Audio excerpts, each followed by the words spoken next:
Hi గారు, welcome to our channel. ప్రస్తుతం మనతో పాటు దాము బాలాజీ గారు సీనియర్ జర్నలిస్ట్ ఉన్నారు. వారితో ఒకసారి మాట్లాడదాం. సార్ నమస్కారం. సార్ జమ్మూ కాశ్మీర్లో ఉగ్రదాడి తర్వాత భారతదేశంలో ఉన్న ముస్లింలందరినీ కూడా అంటే పాకిస్తాన్ వాళ్ళందరినీ కూడా పంపించేస్తున్నారు కదా. ఈ నేపథ్యంలో ఒక న్యూస్ వైరల్ అవుతుంది. ఆంధ్రప్రదేశ్లో కూడా పాకిస్తాన్కి చెందిన టెర్రరిస్టులు ఉన్నారని చెప్పేసి కూడా అంటున్నారు. నంద్యాలలో పాకిస్తాన్ జెండాలు కనిపించాయని కూడా అంటున్నారు. దీని పట్ల హిందూ సంఘాలు అందరూ కూడా ఆందోళన వ్యక్తం చేస్తున్నారు. మరి నిజంగా భారతదేశంలో పాకిస్తాన్ టెర్రరిస్టులు ఇంకా ఉన్నారా, పాకిస్తాన్ మద్దతు తెలిపే వాళ్ళు కూడా ఉన్నారని చెప్తున్నారు. వాళ్ళు ఎవరెవరు ఉన్నారు సార్? ఇప్పుడు ఒక మార్నింగ్ నుంచి ఒక వార్త వైరల్ అవుతుంది. అదేంటంటే ఆంధ్రప్రదేశ్లో పాకిస్తాన్ టెర్రరిస్టులు ఉన్నారని, ముఖ్యంగా నంద్యాలలో ఒక సంఘటన జరిగింది. ఆ సంఘటనని బేస్ చేసుకొని ఆంధ్రప్రదేశ్లో పాకిస్తాన్ వాళ్ళు ఉన్నారు, వాళ్ళని పంపించేయాలి అనేది ఒక డిమాండ్ జరుగుతుంది. ముందుగా నంద్యాలలో ఏం జరిగింది చూసి తర్వాత దేశవ్యాప్తంగా పాకిస్తానీ సపోర్టర్స్ ఎవరెవరు ఉన్నారనేది మనం చెప్పుకుందాం. సో నంద్యాలలో ఏం జరిగిందంటే, నిన్న ధర్మరక్షా దళ్ అనే ఒక హిందూ సంస్థ పాకిస్తాన్కి వ్యతిరేకంగా ఒక ఊరేగింపు లాంటిది చేసింది. దాంట్లో పాకిస్తానీ జెండాల్ని వాళ్ళు పెట్టుకొని వాటిని కింద పడేసి కాళ్ళతో తొక్కడం అట్లాంటివి చేశారు. చేసిన తర్వాత వాళ్ళు రోడ్డు మీదే ఆ జెండాల్ని వదిలేసి వెళ్ళిపోయారు. వెళ్ళిపోయిన తర్వాత కొంతమంది యువకులు వచ్చి ఆ జెండాల్ని అతి జాగ్రత్తగా తీసి బయట పక్కన పెట్టారు. సో ఈ వీడియో ఇప్పుడు వైరల్ అవుతుంది. అంటే పాకిస్తాన్ జెండాల్ని అట్లా రోడ్డు మీద వదిలేయడం, తొక్కి చేయడం వాళ్ళకి నచ్చక వాటిని జాగ్రత్తగా తీసి పెట్టారంటే వాళ్ళు ఖచ్చితంగా ముస్లింలు అయింటారు, వాళ్ళు పాకిస్తానీ సపోర్టర్లు అయింటారు, వాళ్ళని పట్టుకోవాలి అని ఇప్పుడు ధర్మరక్షా దళ్ కానీ మిగతా వాళ్ళు కానీ డిమాండ్ చేస్తున్నారు. నేను ఆ వీడియో చూశాను. ఆ వీడియోలో ఏముందంటే ఎవరో వచ్చారు, బైకుల మీద ఆగారు, అక్కడ ఉన్న రోడ్డు మీద ఉన్న వాటిని తీసి పక్కన పడేసి వెళ్ళిపోయారు. వాళ్ళేమి దాన్ని తీసుకొని వెళ్ళలేదు, దాన్ని ఏమి ప్యాక్ చేయడమో లేకపోతే ఇంకోటి చేయడమో లేదు, పక్కన అక్కడ చెత్తలో పడేసి వెళ్ళిపోయారు.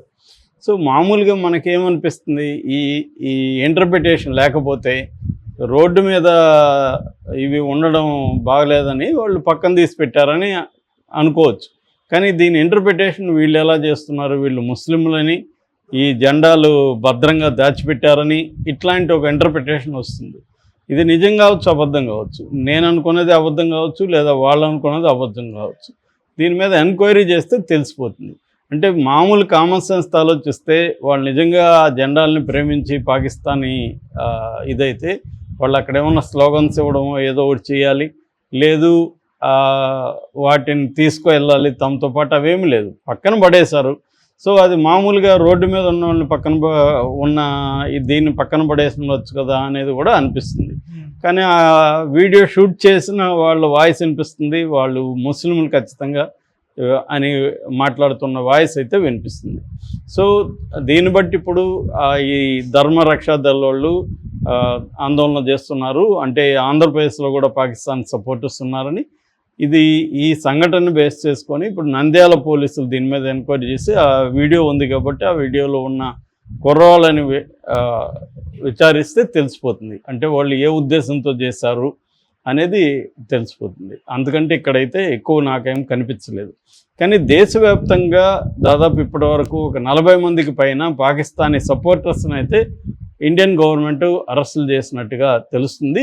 చాలామంది మీద కేసులు అయితే నమోదు చేస్తుంది. ముఖ్యంగా ఒక అస్సాంలోనే 36 మందిని అరెస్ట్ చేసినట్టు హిమంత బిస్వా శర్మ అస్సాం ముఖ్యమంత్రి ప్రకటించాడు. అందులో ప్రధానంగా అమీనల్ ఇస్లాం అని ఒక ఎమ్మెల్యే, ఆయన ఏఐయుడిఎఫ్ అంటే all India United democratic front, ఆ పార్టీకి సంబంధించిన ఎమ్మెల్యేని అరెస్ట్ చేశారు. ఆయన మీద అఫీషియల్ సీక్రెట్స్ యాక్టు, తర్వాత నేషనల్ సెక్యూరిటీ నాసా ఈ చట్టాల కింద కేసులు పెట్టినట్టు తెలుస్తుంది. సో అతను కాకుండా ఇంకొక 35 మందిని అస్సాంలో అరెస్ట్ చేశారు. అంటే అస్సాంలో ఎక్కువగా పాకిస్తాన్ చాలామంది ఉన్నారు, వాళ్ళు మాట్లాడుతున్నారు, వాళ్ళందరిని అరెస్ట్ చేసినట్టుగా ఆయన చెప్పారు. అట్లాగే రాజస్థాన్లో పఠాన్ ఖాన్ అనే ఒక అతను ఐఎస్ఐ ఏజెంట్ అని చెప్పి అతను అరెస్ట్ చేశారు. అతని మీద కూడా official secrets act 1923 and NSA NASA national security act, ఈ రెండిటి కింద పఠాన్ని అరెస్ట్ చేసినట్టుగా తెలుస్తుంది. ఈ రెండు కూడా చాలా రిగరస్ యాక్ట్ అనమాట, స్ట్రిక్ట్ లా ఇది. దీన్ని ముఖ్యంగా నాసాని బ్లాక్ లా అని కూడా పిలుస్తారు. సో దీని కింద అతనికి శిక్ష పడే అవకాశం ఉంది. ఇతను బెయిల్ కూడా అంత ఈజీగా రాదు. రెండోది, ఇతను Pakistan ISI inter services intelligence ఏజెన్సీకి ఒక ఏజెంట్గా ఇక్కడ పనిచేస్తున్నాడు అనేది చెప్తున్నారు. మామూలుగా మనకి ఇంటర్నేషనల్ ఎస్పినోజ్ అంటారు. ఎస్పినోజ్ అంటే గూఢాచారం. ఇంటర్నేషనల్గా జరిగేటప్పుడు ప్రతి దేశంలో కూడా వేరే దేశాల గూఢచారులు ఉండడం, అసెట్స్ అంటారు కొంతమంది, అసెట్స్ ఉండడం, ఇవి జరుగుతాయి అన్నమాట. సో అలాగా మన దేశంలో కూడా రా మీద కూడా ఎలాంటి ఆరోపణలు కెనడా చేసింది. ఫర్ ఎగ్జాంపుల్, కెనడాలో ఉన్న ఖలిస్తానీ తీవ్రవాదుల్ని మన రా ఏజెంట్లు, రా అంటే రీసెర్చ్ అండ్ అనాలిసిస్ వింగ్, మన ఫారిన్ కంట్రీస్లో స్పైయింగ్ చేయడానికి ఈ సంస్థ ప్రధానంగా పనిచేస్తుంది. సో ఈ సంస్థ అక్కడున్న ఖలిస్తానీ వాళ్ళని చంపిందనేది అప్పుడు మనకి ఆ దేశానికి మధ్య కొన్ని రోజులు దౌత్య సంబంధాలు కూడా క్యాన్సిల్ అయినాయి. అక్కడ కెనడా ప్రధానమంత్రి ట్రూడో దీని మీద చాలా తీవ్ర ఆగ్రహం ఎక్స్ప్రెస్ చేశాడు. సో మన దేశంలో ఉండే రా మీద కూడా అనేక దేశాల్లో ఇదే ఆరోపణలు ఉన్నాయి. అట్లాగే ISI కూడా మన దేశంలో ఈ కార్యక్రమాలు చేస్తున్నట్టుగా ఇప్పటి నుంచి తెలుసు. అయితే ఇది కాకుండా వీళ్ళు కాకుండా కాంగ్రెస్లో కొంతమంది ప్రో పాకిస్తాన్ అంటే పాకిస్తాన్ గొప్ప, ఇండియా తప్పని కాదు.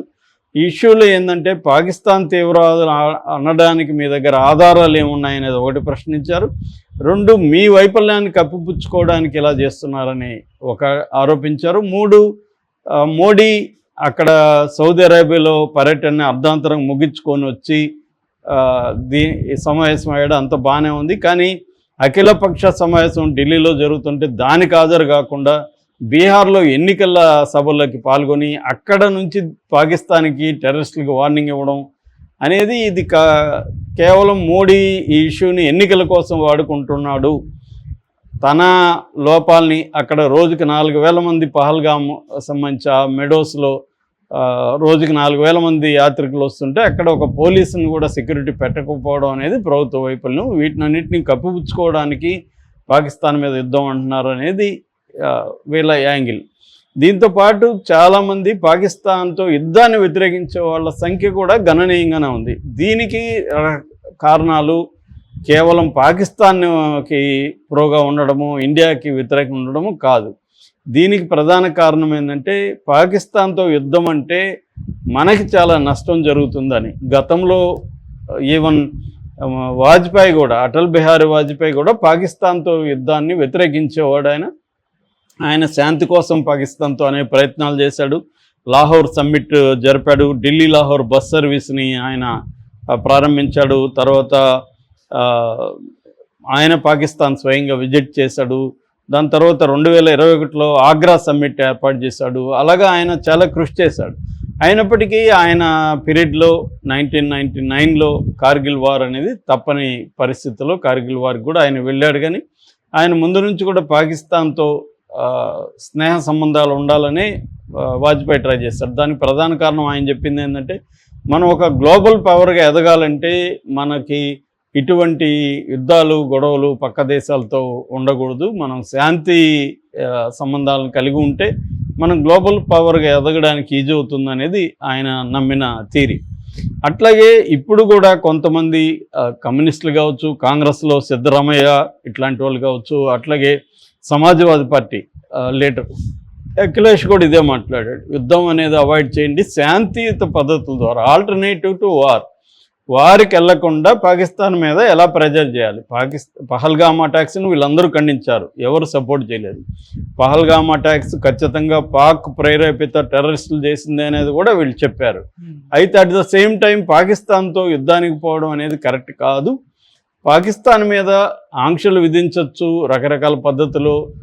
అట్లాగే ఇంటర్నేషనల్ కమ్యూనిటీని మనం వైపుగా తిప్పుకొని పాకిస్తాన్ మీద ప్రెజర్ చేయడం అనేది చేయగలిగితే మనకు బెటర్. కానీ మనం యుద్ధం అనేది వెళ్తే ఇరువైపులా నష్టం జరుగుతుంది. పాకిస్తాన్ మనకంటే బలహీనంగా ఉండొచ్చు, కానీ యుద్ధం అంటూ జరిగితే ఖచ్చితంగా మన వైపు నుంచి నష్టాలు జరుగుతాయి. రెండోది, మన ఎకనామీ చాలా ఇబ్బంది పడుతుంది. రోజుకి 25,000 నుంచి 30,000 కోట్లు డబ్బులు ఖర్చు పెట్టాల్సి వస్తుంది.